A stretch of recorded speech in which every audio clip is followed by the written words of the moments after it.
मैं आज आप सभी स्टूडेंट्स को स्टार्ट कराने जा रहा हूँ जर्नल एंट्री का new topic expenses paid. Expenses होते क्या है? हमें अपने बिजनेस को चलाने के लिए, मतलब कि बिजनेस को रन करने के लिए जो भी कुछ खर्चे होते हैं। खर्चे कैसे? जैसे कि मेरा कोई बिजनेस है तो मैंने अपने बिजनेस में कुछ एम्प्लॉय रख रखे हैं, कुछ वर्कर रख रखे हैं, तो उन वर्कर को या एम्प्लॉय को मैं क्या दूंगा? सैलरी दूंगा। ये बिजनेस का एक्सपेंसेस हो गया। इन वर्कर को मुझे डेली चाय या कॉफी पिलानी पड़ेगी, ये बिजनेस का एक्सपेंसेस हो गया।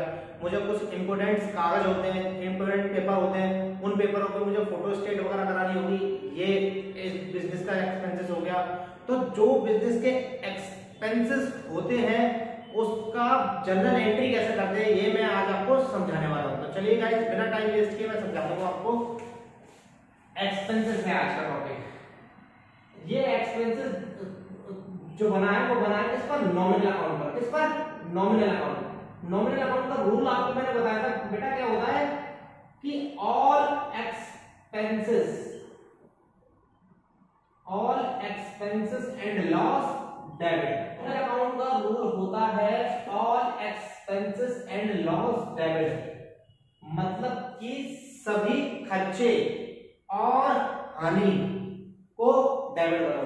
बिजनेस के जितने भी खर्चे हैं और हानि है, लॉस है, उसको क्या करो? डेबिट करो।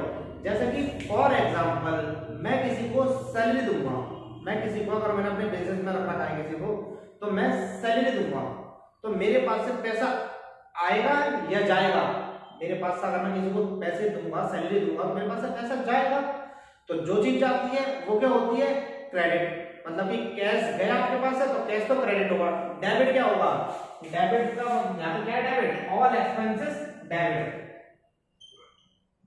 एंट्री दी सैलरी पेड।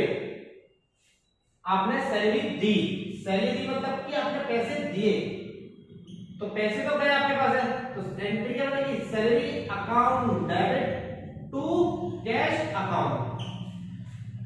जो भी कुछ आप एक्सपेंसेस पे करते हो, चाहे वो सैलरी हो, रेंट हो, कमीशन हो, इलेक्ट्रिसिटी बिल हो, कुछ भी हो, जो भी कुछ एक्सपेंसेस आप पेड करते हो उसको डेबिट कर दो और कैश को क्रेडिट कर दो। जैसे आपका बिजली का बिल आया घर का 4000 रुपए, कितना आया? कोई बिजली का बिल आया, तो बिजली का बिल जब जमा करने जाते हो तो आपके पास पैसे जाते हैं, तो कैश तो क्या हो जाता है? क्रेडिट। आपने क्या पे किया है? बिजली का बिल। बिजली के बिल को बोलते हैं इलेक्ट्रिसिटी एक्सपेंसेस। इलेक्ट्रिसिटी एक्सपेंसेस या electricity bill account debit to cash account. ये इलेक्ट्रिसिटी बिल डेबिट क्यों हो रहा है? क्योंकि देखो नॉमिनल अकाउंट का रूल है। नॉमिनल अकाउंट का रूल क्या है कि एक्सपेंसेस को क्या करना है? डेबिट करना है। किसका रूल है ये? नॉमिनल अकाउंट का। इसी रूल के अकॉर्डिंग कर रहे हैं। सैलरी पेड मतलब कि सैलरी आपने दी, आपके पास से कैश गया तो कैश क्रेडिट। बिजली का बिल दिया, कैश गया, कैश क्रेडिट। डेबिट क्या होगा? जो भी कुछ आप पे कर रहे हो उसे डेबिट कर दो। यहाँ पे हम सैलरी पे कर देते हैं, सैलरी डेबिट कर दी। यहाँ पे हम बिल पे कर रहे हैं तो बिल डेबिट कर दिया। अगर मान लो रेंट पे कर रहे हो आप तो क्या एंट्री बनेगी? रेंट को डेबिट कर दो। कैश गया आपके पास से तो rent account debit to cash account. Commission दे रहे हो तो commission account debit to cash account. Simple सा रूल है बेटा कि आप कोई भी एक्सपेंसेस पेड करते हो, किसी भी खर्चे को आप देते हो, कोई भी खर्चा करते हो, आप क्या करते हो? कोई भी खर्चा करते हो आप, तो उस खर्चे को तो डेबिट कर दो। जो भी कोई एक्सपेंसेस है उसको डेबिट कर दो, कैश को क्रेडिट कर दो। मान लो कि आप अपने घर से लेकर कहीं बाहर जा रहे हो, क्या हुआ? मैंने क्या किया? मैं मुझे टाइम को सिखा रही हूँ, मैं करो चलो नहीं। मान लो आप अपने घर से कहीं बाहर गए, तो आपने अपने मार्केट में गए, आपने ऑटो किया, ऑटो पे आपने 10 रुपए का ऑटो किया था, तो 10 रुपए दिए आपने, तो एक्सपेंस हो गया, आपके खर्चा हो गया, तो उस खर्चे को डेबिट कर दो। आपके पास से क्या गया? कैश गया, उसको क्रेडिट कर दो। मैं आपको इन जर्नल एंट्री के थ्रू समझाने की कोशिश करूंगा बेटा। पहली एंट्री है वेजेस पेड। वेजेस का मतलब होता है मजदूरी, मतलब आपने किसी मजदूर से कुछ काम कराया और उसके बदले में उसे क्या दे दी? पैसे दे दिए आपने। तो क्या एंट्री बनेगी? आपके पास से कैश गया, क्या दिया है आपने, वेजेस, तो वेजेस अकाउंट डेबिट टू, आपके पास से क्या आ गया, टू कैश अकाउंट। आपने मतलब कमीशन दिया होगा तो commission account debit to cash account.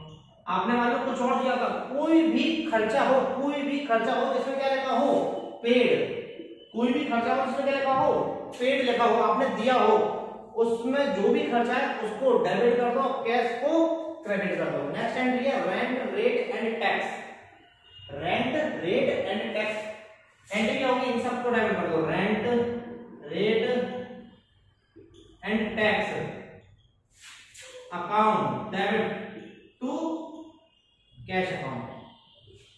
Next क्या है, सैलरी पेड, तो क्या एंट्री बनेगी, salary account debit to cash account. देखो देख सीखने को क्या मिला, सब में कैश क्रेडिट हो रहा है, यहां भी क्रेडिट है, यहां भी क्रेडिट है, यहां भी क्रेडिट है, यहां भी क्रेडिट है, मतलब कि सब में कैश क्रेडिट हो रहा है। और डेबिट क्या हो रहा है, जो भी कोई खर्चा है, जो भी कोई एक्सपेंसेस है उसे हम डेबिट कर रहे हैं। सिंपल सा रूल है, जो भी कोई एक्सपेंसेस है उसे डेबिट कर दो, कैश को क्रेडिट कर दो, ये सारे एक्सपेंसेस की एंट्री होती है। नेक्स्ट क्या है, water, coal and power paid, तो क्या करोगे फिर से, water, coal and power account debit to, आपके पास से क्या गया, cash. Postage paid, postage account debit to cash account. जितने भी खर्चे होते हैं, जितने भी एक्सपेंसेस है, उन सबको डेबिट करो, कैश को क्रेडिट करो, ये सिंपल सा रूल है। मैं कुछ एंट्री आपको समझा रहा हूं जिसमें मोस्ट ऑफ द केस में बच्चों को प्रॉब्लम आती है। एक्सपेंसेस की कुछ एंट्री है जिसमें मोस्ट ऑफ द केस में बच्चों को प्रॉब्लम आती है, वो ये है, लिखा होता है सैलरी पेड टू राम, या लिखा हो सैलरी, और ये लिखा हुआ है सैलरी पेड। इसकी एंट्री क्या होगी, सैलरी पेड की, आपने सैलरी दी है तो सैलरी दी है ना, तो सैलरी को डेबिट करो, salary account debit to cash account, simple. इसकी क्या होगी, सैलरी पेड टू राम, इसमें क्या करेंगे, salary account debit to Ram, नहीं कैश भी आएगा। किसी भी एक्सपेंसेस में यहाँ पे हमने बस इन दोनों में अंतर है, यहाँ पे हमने यहाँ पे नाम नहीं लिखा हुआ है, यहाँ पे नाम लिखा हुआ है। यहाँ भी तो हम किसी ने किसी को सैलरी दे रहे होंगे ना, बस क्या है डिफरेंस है, बस नाम नहीं दिया हुआ है। तो हमें कोई भी एक्सपेंसेस पे करते टाइम अगर किसी का नाम दिया हुआ है तो उस नाम से हमें कोई मतलब नहीं है। सिंपल सी एंट्री करो, salary account debit to cash account. लिखा हुआ है मान लो रेंट पेड टू श्याम, तो रेंट पेड टू श्याम से हमें कोई मतलब नहीं है। श्याम का नाम दिया हो या ना दिया हो हमें कोई मतलब नहीं है। एंट्री है rent paid to Shyam, simple सी एंट्री होगा रेंट पेड की, तो rent account debit to cash account. नाम से कोई मतलब नहीं है। हम कभी भी कोई एक्सपेंसेस पे करते हैं तो उसके नाम से हमें कोई मतलब नहीं है। रेंट तो जा रहा है ना, हमारे पास से रेंट जा रहा है तो रेंट को डेबिट करो। हमारे पास हम क्या दे क्या रहे हैं, रेंट दे रहे हैं, जा क्या हमारे पास है कैश। नॉमिनल अकाउंट को तुम क्या ऑल एक्सपेंसेस डेबिट, रेंट को डेबिट कर दिया, तो गया क्या आपके पास से, गया कैश, तो कैश को क्रेडिट करो। यहाँ पे इस नाम से कोई भी मतलब नहीं है, ये केवल और केवल आपको कंफ्यूज करने के लिए होता है कि आप लोग कंफ्यूज हो जाओ। आप लोग एंट्री क्या करते हो, या तो ये एंट्री कर दो कि श्याम को रेंट दिया है तो श्याम डेबिट टू कैश,